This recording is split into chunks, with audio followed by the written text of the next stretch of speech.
वक्रतुंड महाकाय सूर्यकोटी समप्रभ निर्विघ्नं कुरु मे देव सर्वकार्येषु सर्वदा गुरुर्ब्रह्मा गुरुर्विष्णू गुरुर्देवो महेश्वरा गुरुः साक्षात् परब्रह्म तस्मै श्री गुरवे नमः. श्री सद्गुरूला वंदन करून आज मी श्री क्षेत्र नरसिंहवाडी या ठिकाणी होणारा दक्षिणद्वार सोहळा या संबंधी माहिती देणार आहे. तर दक्षिणद्वार सोहळा म्हणजे काय, तर ज्या वेळेला मान्सूनचा पाऊस होतो त्यावेळेला कृष्णा नदीला पूर येतो. या ठिकाणी कृष्णा आणि पंचगंगा या नद्यांचा संगम आहे. तर पाऊस झाल्यानंतर या दोन्ही नद्या एकत्रितपणे दुधडी भरून वाहतात. तर नरसिंहवाडी येथील हे जे काय जागृत दत्त मंदिर आहे ते पूर्वाभिमुख आहे आणि या मंदिराला 3 द्वार आहेत: पूर्वद्वार, उत्तरद्वार आणि दक्षिणद्वार. ज्या वेळेला महापूर येतो त्यावेळेला मंदिर पाण्यामध्ये निम्म बुडतं. त्यावेळेला उत्तरद्वारातून पाणी पादुकेवरून पूर्वद्वारातून व दक्षिणद्वारातून बाहेर पडतं. त्यालाच दक्षिणद्वार सोहळा असं म्हणतात. तर हा सोहळा वर्षातून जास्त पाऊस जर पडला तर 2, 3, 5 वेळा देखील होतो. तर 2 प्रकारचे हे दक्षिणद्वार सोहळे आहेत. एक पाणी चढतानाचा दक्षिणद्वार, त्याला चढता दक्षिणद्वार म्हणतात, आणि ज्यावेळेला पाणी ओसरतं त्यावेळेला उतरता दक्षिणद्वार सोहळा असं म्हटलं जातं. तर या दोन्ही वेळेला देखील ही पर्वणी आपल्याला साधता येते.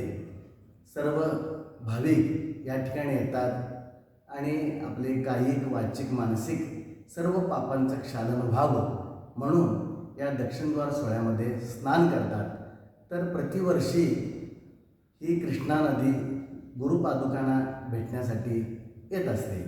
तर या दक्षिणद्वार सोहळ्याच्या आरतीमध्ये असं वर्णन या सोहळ्याचं केलेलं आहे की प्रतिवर्षी होत आहे गंगा अभिषेक, उत्तर पूर्वद्वारी येताती उदक, उजवी भागीची वेळ साधुनी जे लोक, आंघोळी केली या पावती परलोक. अशा प्रकारचं वर्णन या दक्षिणद्वार सोहळ्याच्या मध्ये केलेलं आहे. तर हा सोहळा एक 8 दिवसापूर्वी झालेला आहे. दुसरा दक्षिणद्वार सोहळा यावर्षी झालेला आहे. तर सध्या दत्त महाराजांचे परमशिष्य श्रीमान नारायण स्वामी महाराज यांच्या देवळामध्ये पादुका पाण्यात असल्यामुळे उत्सव मूर्तीवर त्रिकाळ पूजन सुरू आहे. पहाटे 5 वाजता काकड आरती असते. 9 ते 12 वाजेपर्यंत पादुकेवर दत्तभक्तांचे अभिषेक असतात. उत्सव मूर्तीची महापूजा 12:30 ते 1:30 वाजेपर्यंत असते. त्यानंतर नैवेद्य आरती होते. दुपारी 3 ते 4 पवमान पठण असतं आणि संध्याकाळी धुपारती, इंदुकोटी, त्यानंतर श्रीपादाष्टक, नारायणस्वामी अष्टक, करुणा त्रिपदी आणि वेदमंत्रांच्या घोषाने महाराजांची शेजारती होते. अशा प्रकारचा हा सोहळा या ठिकाणी संपन्न होतो. आता सध्या नुकतीच गुरुपौर्णिमा झालेली आहे. त्यानिमित्तानं चातुर्मास सुरू आहे. तर चातुर्मासानिमित्तानं गुरुपौर्णिमेपासून ते दसऱ्यापर्यंत मंदिरात नित्य होणारा पालखी सोहळा बंद आहे.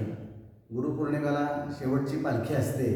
त्यानंतर दसऱ्याचं सीमोल्लंघन झालं की मंदिरात पूर्ववत हा पालखी सोहळा असतो. तर जैसे देहे तैसे देवे या उक्तीप्रमाणे जसं आपल्याला भिजल्यानंतर किंवा ताप आल्यानंतर जसं आपण काढा वगैरे घेतो, गरम पाणी पितो, त्याप्रमाणेच पादुकांना पाण्यामध्ये राहून थंडी किंवा गारठा झालेला असतो. म्हणून देवस्थानच्या वतीनं इथं वनौषधांचा काढा केला जातो. तो महाराजांना नैवेद्य दाखवला जातो आणि तो काढा सर्वांना सकाळ संध्याकाळ वाटण्यात येतो. तर या दक्षिणद्वार सोहळ्याचं स्नान करण्याची एक पद्धत आहे.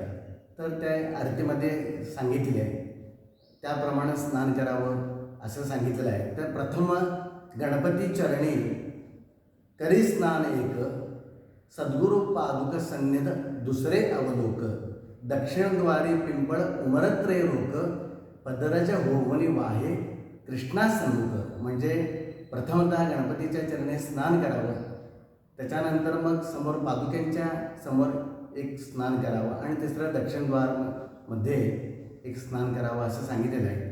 तर मंदिराभोवती 2 वृंदावन आहेत. तर त्या वृंदावनाला 3 प्रदक्षिणा करायचे. स्नान करताना वृंदावन समेवेत करिता ती तिन्ही, इह सौख्य भोगुनिया अंतित्य ज्ञानी, मुक्तिस्थाने पावती बैसुनी विमानी. म्हणजे अशा प्रकारचं जर स्नान केलं तर आपल्याला निश्चितच मुक्ती मिळते, आपली सर्व प्रकारची पापे नाहीशी होतात अशी भाविकांची श्रद्धा आहे. अवधूत चिंतन श्री